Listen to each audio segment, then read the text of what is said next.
বছর ঘুরলে আবার একটা বিধানসভা ভোট। তার আগে সোমবার তৃণমূলের বনগাঁ সাংগঠনিক জেলা নেতৃত্বের সঙ্গে বৈঠক করলেন অভিষেক বন্দ্যোপাধ্যায়। 2019 থেকে বনগাঁ লোকসভা কেন্দ্র বিজেপির দখলে। 21 বিধানসভা ভোটে বনগাঁ লোকসভা কেন্দ্রের অন্তর্গত 7টি বিধানসভা কেন্দ্রের মধ্যে 6টিতেই জেতে বিজেপি। 2024 সালে লোকসভা ভোটের বিধানসভা ভিত্তিক ফলেও বনগাঁর 7টি লোকসভা কেন্দ্রের মধ্যে 6টিতে এগিয়ে ছিল বিজেপি।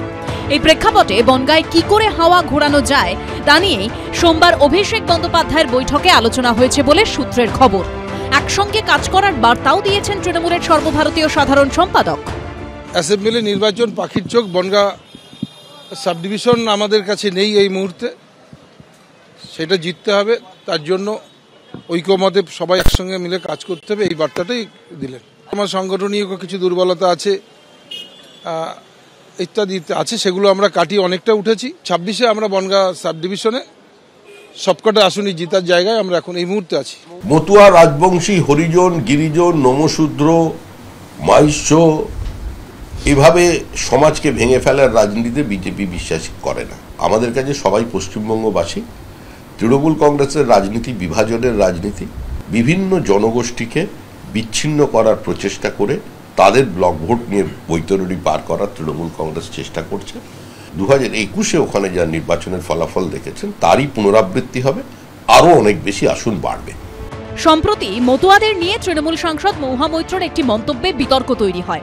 সারা বছর তৃণমূলী আর ভোটের সময় সনাতন, কাজের সময় মমতা, রাস্তার সময় মমতা, কাঠের মালা করে সব তো চলে আসেন ভাই ভাতা নিতে। এদিন ফের দলীয় সাংসদের এই মন্তব্য নিয়ে উষ্মা প্রকাশ করেন তৃণমূলের সাংসদ এবং ঠাকুরনগরের মতুয়া বাড়ির সদস্য মমতা ঠাকুর। আমরা মনে করি যে এটা ও সঠিক কথা বলেনি। একটা ধর্মীয়ভাবে কোনো সংগঠনকে ধর্মীয়ভাবে আমরা বলতে পারি না, উচিতও নয় আমাদের।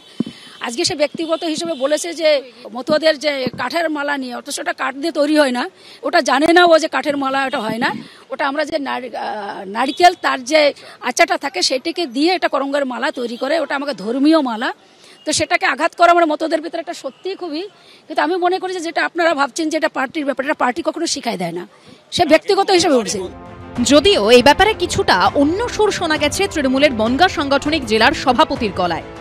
উনি তো এটা মতুয়া নন, তা স্বাভাবিক করে মালা সম্পর্কে ওনার আইডিয়া নেই। উনি বলেছেন এইটা নিয়ে আমার মনে হয় যে এটা অতিরঞ্জিত করা।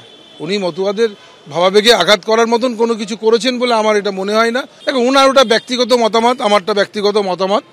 আমি এইটুকু বলতে পারি যে তিনিও আমার দলের সাংসদ, নিশ্চিত উনি কোনো ধর্মকে আঘাত করবার জন্য বলেননি। যেটা রাজনৈতিক কারণে উনি বলেছেন যে আমরা ভোট পাচ্ছি না, এটা বলেছেন। এদিন দমদম ও ব্যারাকপুর সাংগঠনিক জেলার তৃণমূল নেতৃত্বের সঙ্গেও বৈঠক করেন অভিষেক বন্দ্যোপাধ্যায়। সূত্রের খবর, ব্লক স্তরের সাংগঠনিক রদবদল নিয়ে প্রত্যেক বিধায়ক ও সাংগঠনিক নেতাদের নিজেদের মতামত জানাতে বলেছেন অভিষেক বন্দ্যোপাধ্যায়। অনির্বাণ বিশ্বাস ও বিজেন্দ্র সিংহর রিপোর্ট, এবিপি আনন্দ।